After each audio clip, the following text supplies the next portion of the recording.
नमस्कार मित्रों, मैं राम मोहन उपाध्याय अपने YouTube चैनल वेदिका उपाध्याय में आपका हार्दिक स्वागत करता हूं। मित्रों, आज के इस वीडियो में हम लोग करंट अफेयर्स से संबंधित महत्वपूर्ण प्रश्नों का अध्ययन करेंगे। ये प्रश्न आगामी परीक्षाओं के दृष्टि से काफ़ी महत्वपूर्ण है। पहला प्रश्न है, फोर्ब्स पत्रिका के अनुसार 2020 में विश्व की सर्वाधिक शक्तिशाली महिला कौन है? पहला विकल्प है एंजेला मर्केल, दूसरा विकल्प है क्रिस्टीना लेगार्ड, तीसरा विकल्प है कमला हैरिस, चौथा विकल्प है किरण मजूमदार शाह। तो हमारा सही आंसर है विकल्प ए।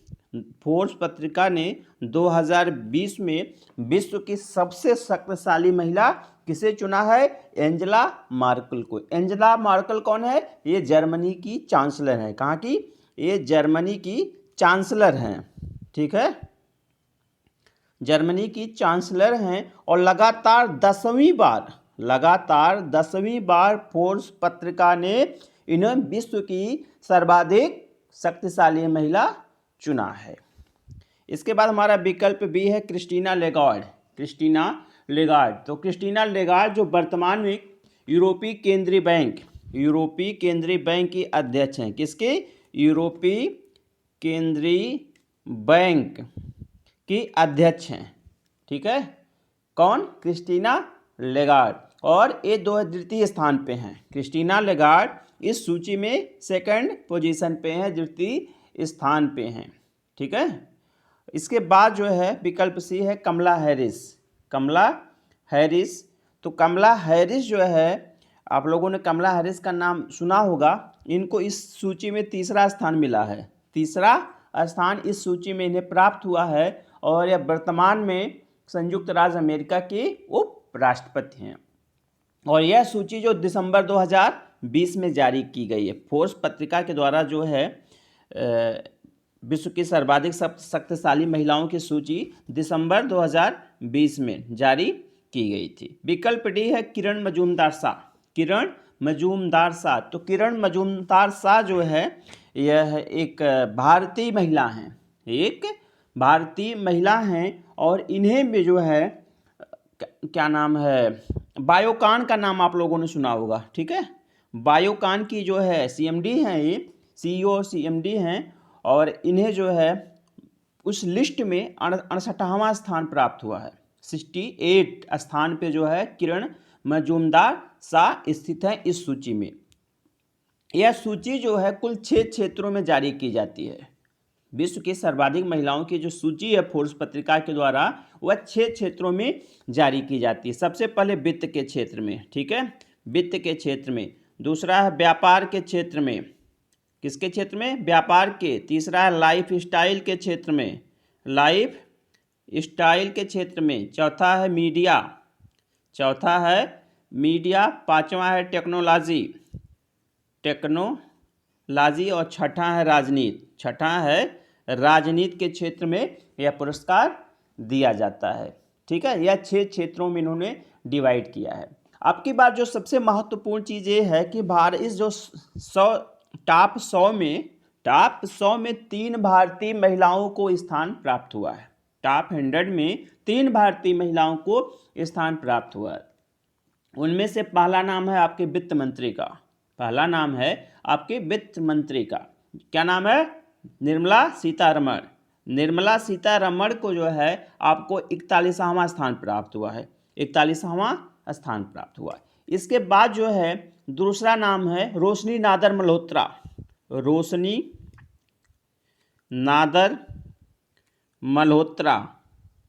ठीक है, जो रोशनी नादर मल्होत्रा हैं, इन्हें जो है इस सूची में 55वां स्थान प्राप्त हुआ। 55 नंबर पे हैं। और जो है यह आपकी HCL इंटरप्राइजेज है। HCL इंटरप्राइजेज की जो CEO और MD हैं, ठीक है, तो आपके दूसरे स्थान पे हो गई आपकी कौन? रोशनी नादर मल्होत्रा 55वें स्थान पे हैं। और किरण मजूमदार शाह के विषय में हम लोगों ने भी देखा है कि बायोकॉन के जो है संस्थापक और CEO हैं और इन्हें जो है 68वें स्थान पर इस सूची में रखा गया है। यह काफ़ी महत्वपूर्ण प्रश्न है। इससे संबंधित किसी न किसी परीक्षा में, चाहे वह government degree college assistant professor की परीक्षा हो, जीआईसी लेक्चरर की परीक्षा हो, असिस्टेंट प्रोफेसर उच्चतर शिक्षा सेवा आयोग की परीक्षा हो, पीसीएस की परीक्षा, समीक्षा अधिकारी, कोई भी परीक्षा हो, इससे संबंधित प्रश्न निश्चित रूप से पूछे जाएंगे। आगे बढ़ने से पूर्व आपसे अनुरोध है कि आप वीडियो को देखने के पश्चात सब्सक्राइब, लाइक एवं शेयर अवश्य करें। साथ ही साथ अपने सुझावों को भी कमेंट बॉक्स में अवश्य दें। हमारा दूसरा प्रश्न है, भारत ने 175 गीगावाट सौर ऊर्जा उत्पादन का लक्ष्य रखा है। कितना? 175 गीगावाट सौर ऊर्जा उत्पादन का लक्ष्य रखा है। पहला विकल्प 2022 में, दूसरा विकल्प 2030 में, तीसरा विकल्प 2025 में, चौथा विकल्प इनमें से कोई नहीं। ठीक है, तो हमारा सही आंसर क्या होगा? 2022 में। इसके पहले मैंने एक वीडियो बनाया था, तो उसमें मैंने आपको बताया था, राजकीय डिग्री कॉलेज के लिए जो वीडियो बनाया था, कि भारत जो है 2022 में 175 गीगावाट ऊर्जा, सौर ऊर्जा उत्पादन का लक्ष्य रखा। 2000 अगर देखें 2014 में, ठीक है, 2014 में जो है 2.63 गीगावाट सौर ऊर्जा का उत्पादन होता था। 2020 में, ठीक है, 2020 में यह जो है 36 गीगावाट हो गया। यह उत्पादन सौर ऊर्जा का कितना हो गया? 36 गीगावाट हो गया। और 2022 में क्या टारगेट रखा गया है? 2022 में 175 गीगावाट का टारगेट रखा गया है। अगर इसी टारगेट के देखा जाए कि 2030 में, यहाँ पे लिखा हुआ 2030 में इसका टारगेट क्या होगा? 450 गीगावाट, 450 गीगावाट उत्पादन का लक्ष्य रखा गया है। 1 गीगावाट में जो है, 1 गीगावाट में कितना मेगावाट होता है? 1000। 1 गीगावाट में 1000 मेगावाट होता है। ठीक है, तो ये प्रश्न भी काफ़ी महत्वपूर्ण है, इसे आप देख लीजिएगा। हमने सारे टारगेट भारत के बता दिए। इसके बाद हमारा तीसरा प्रश्न है, गाओफोन 14 क्या है? पहला विकल्प है चीन द्वारा निर्मित अर्थ ऑब्जर्वेशन सैटेलाइट, दूसरा है अमेरिका द्वारा निर्मित अर्थ ऑब्जर्वेशन सैटेलाइट, तीसरा विकल्प है रूस एवं भारत का संयुक्त चंद्रयान मिशन, चौथा विकल्प इनमें से कोई नहीं। तो हमारा सही आंसर है विकल्प ए। विकल्प ए, चीन द्वारा निर्मित अर्थ ऑब्जर्वेशन सैटेलाइट। क्या है? चीन द्वारा निर्मित अर्थ ऑब्जर्वेशन सैटेलाइट है।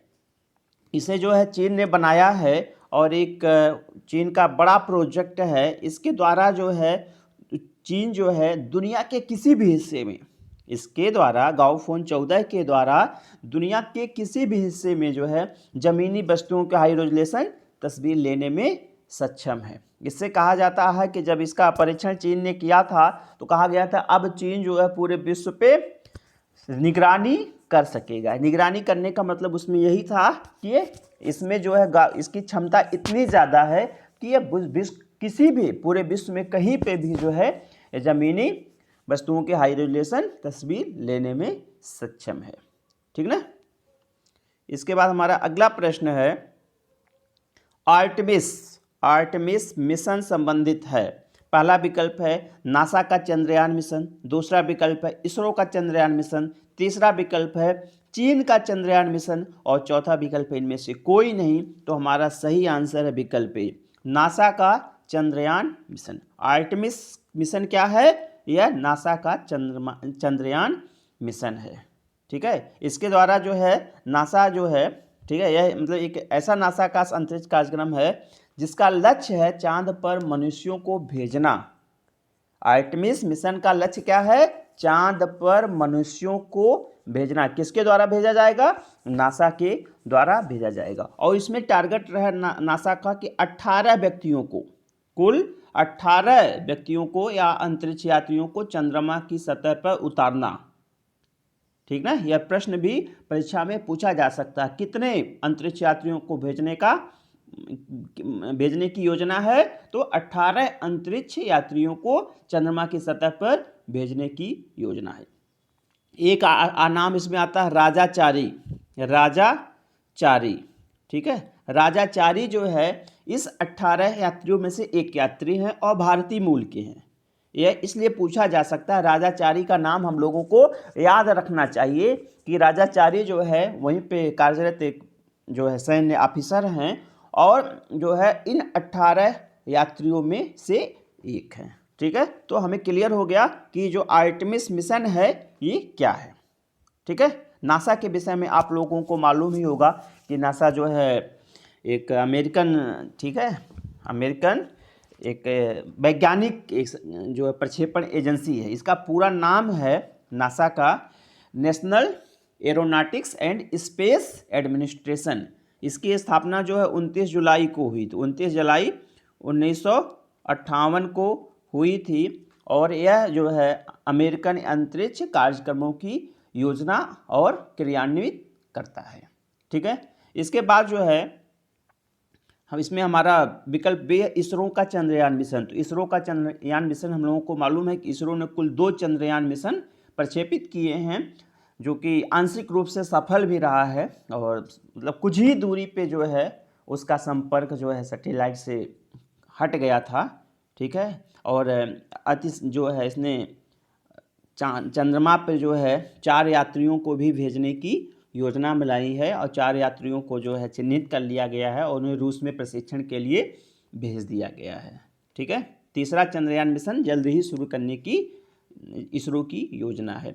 चीन का चंद्रयान मिशन, चीन का चंद्रयान मिशन चांग-ई का नाम आप लोगों ने सुना होगा। ठीक है, चांग-ई, तो चीन का जो चंद्रयान मिशन उसे चांग-ई नाम से जानते हैं और अभी जो है चांग-ई 5 का प्रक्षेपण हुआ है, चांग-ई 5 का प्रक्षेपण हुआ है। इसके बाद हमारा अगला प्रश्न है, जैविक खेती करने वाला प्रथम केंद्र शासित प्रदेश है, होना चाहिए था। जैविक खेती करने वाला या खेती वाला प्रथम केंद्र शासित प्रदेश है। पहला है सिक्किम, दूसरा विकल्प है लक्षद्वीप, तीसरा विकल्प है अंडमान एवं निकोबार, चौथा विकल्प है चंडीगढ़। तो हमारा सही आंसर है विकल्प बी, लक्षद्वीप। लक्षद्वीप जो है जैविक खेती करने वाला प्रथम केंद्र शासित प्रदेश बना है। ठीक है, प्रथम केंद्र शासित प्रदेश बना है और राज्यों में देखा जाए तो द्वितीय राज्य है। राज्यों में देखा जाए पूरे में तो यह द्वितीय राज्य है।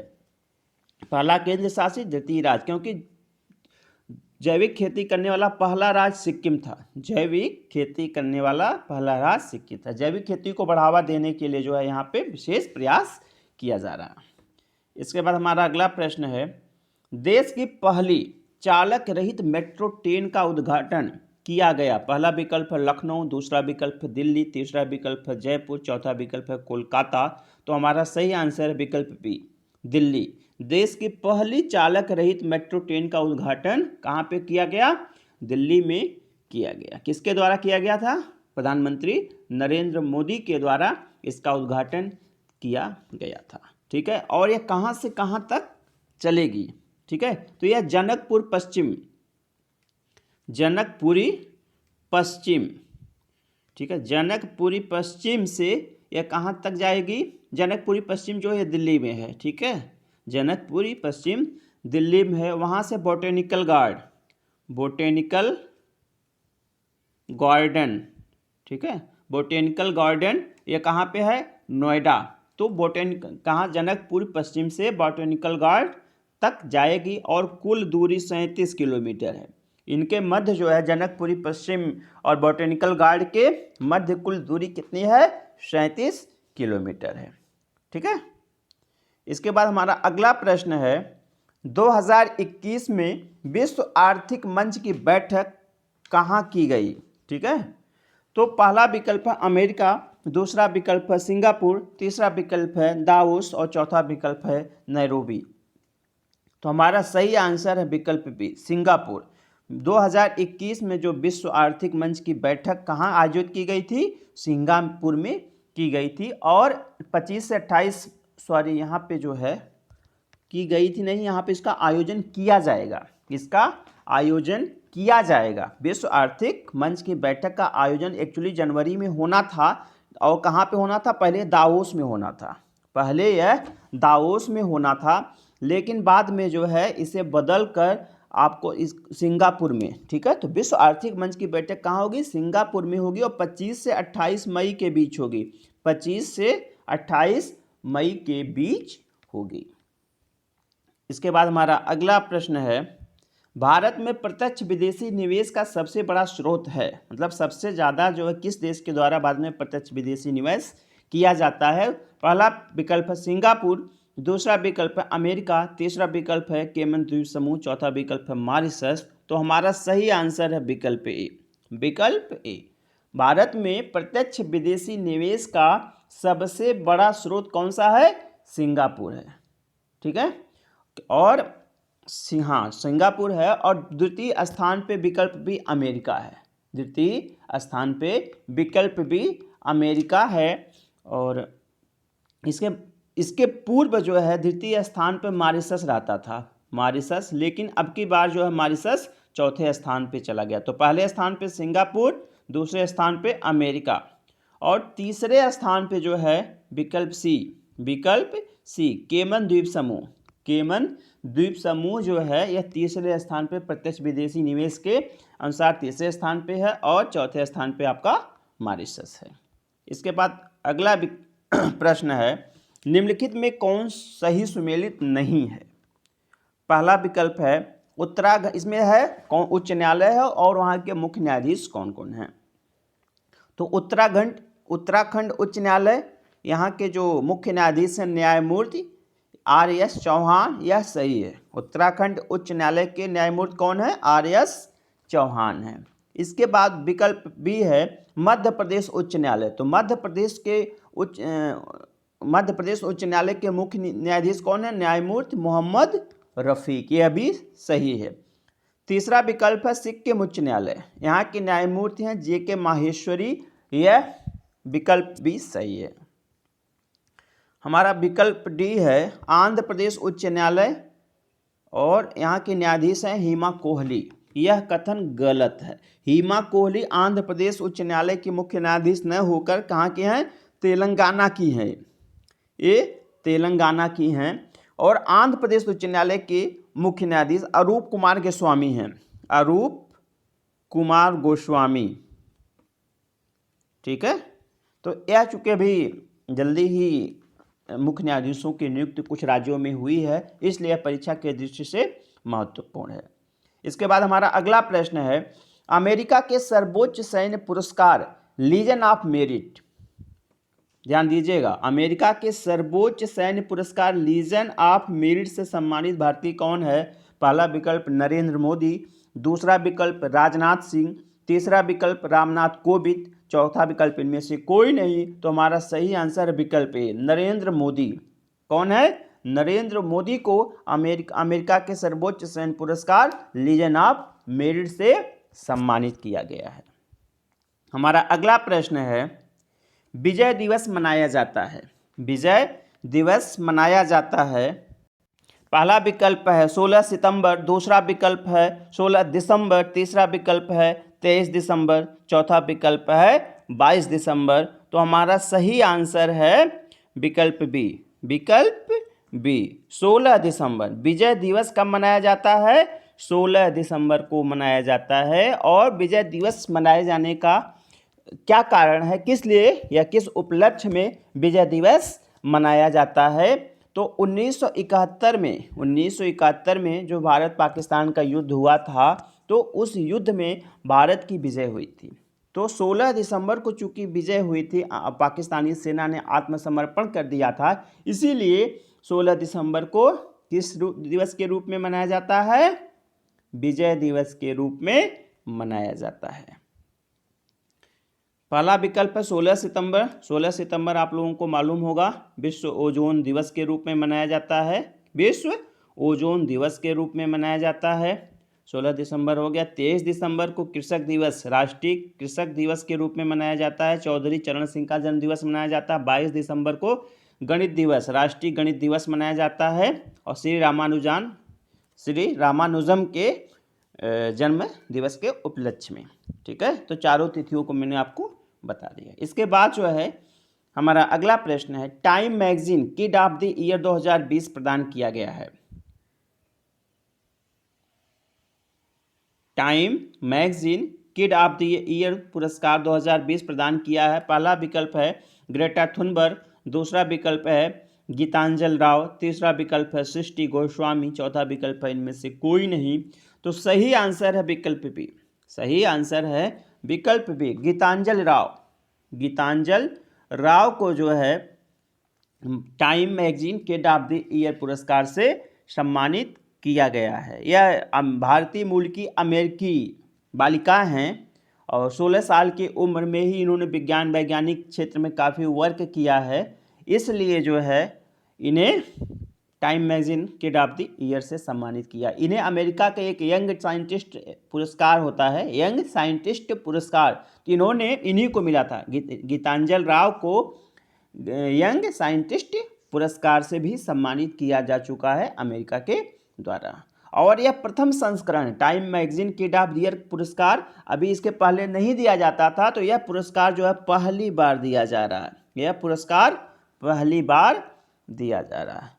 विकल्प ये है ग्रेटा थुनबर्ग। ग्रेटा थुनबर्ग के विषय में आप लोगों को मालूम है, ग्रेटा थुनबर्ग जो है एक प्रसिद्ध पर्यावरण कार्य करती हैं। विकल्प सी है सृष्टि गोस्वामी। सृष्टि गोस्वामी का नाम अभी हाल ही में चर्चित था और इन्हें उत्तराखंड का एक दिन के लिए मुख्यमंत्री बनाया गया था।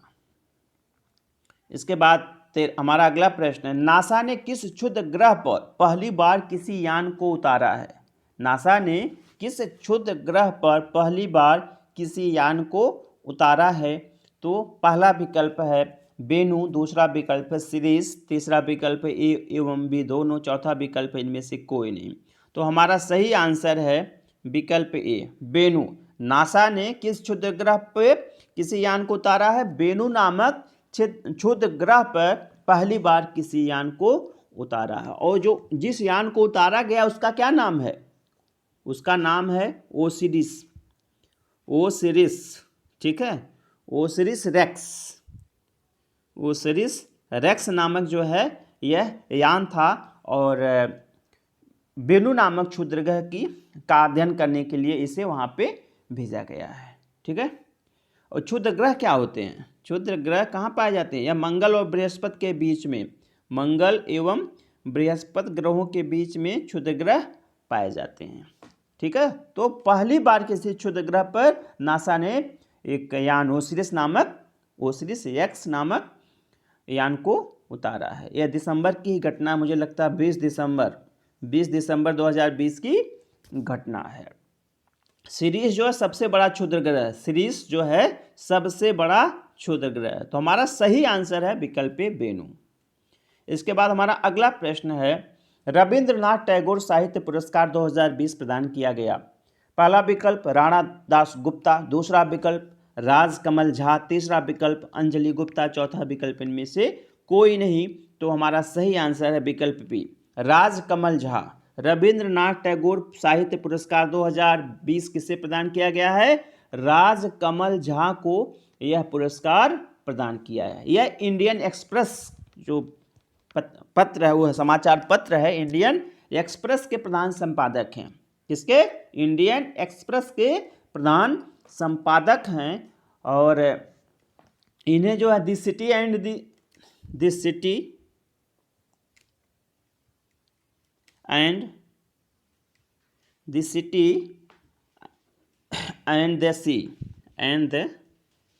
सी, ठीक है, एक बार देख लीजिएगा, थोड़ा सा यहाँ पर लिखने में इशू रहता है, अच्छा चौड़ा हो जाता है। द सिटी एंड द सी नामक उपन्यास के लिए, यह एक उपन्यास है, इन्हें रविंद्रनाथ टैगोर साहित्य पुरस्कार 2020 प्रदान किया गया है। ठीक है, और यह एक चीज़ और हम आपको बताना चाहेंगे, द सिटी एंड द सी उपन्यास जो है निर्भया कांड से संबंधित है। ठीक है, निर्भया कांड जो दिल्ली में हुआ था उससे संबंधित यह उपन्यास है। विकल्प ए है राणा दास गुप्ता। तो राणा दास गुप्ता को इसके पहले 2019 में, ठीक है, 2019 में रविंद्रनाथ टैगोर साहित्य पुरस्कार प्रदान किया गया था। एक उपन्यास इनका था सोलो उपन्यास के लिए रविंद्रनाथ टैगोर साहित्य पुरस्कार राणा दास गुप्ता को प्रदान किया गया था।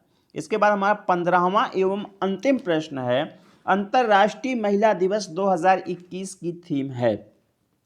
पहला विकल्प है महिला नेतृत्व, कोविड-19 की दुनिया में एक समान भविष्य को प्राप्त करना। दूसरा विकल्प है अतीत का जश्न भविष्य के लिए योजना। तीसरा विकल्प है balance for better, balance for better. ठीक है, तो इसमें हमारा सही आंसर, और चौथा विकल्प इनमें से कोई नहीं, तो इसमें हमारा सही आंसर विकल्प ए, महिला नेतृत्व, कोविड-19 की दुनिया में एक समान भविष्य को प्राप्त करना। ठीक है, ये क्या है, अंतर्राष्ट्रीय महिला दिवस 2021 की थीम है, काफी महत्वपूर्ण प्रश्न है। विकल्प बी है अतीत का जश्न भविष्य के लिए योजना। ये जो है पहला अंतर्राष्ट्रीय महिला दिवस जब मनाया गया था तो उसकी थीम है, और बैलेंस फॉर बेटर 2019 के अंतर्राष्ट्रीय महिला दिवस की थीम है।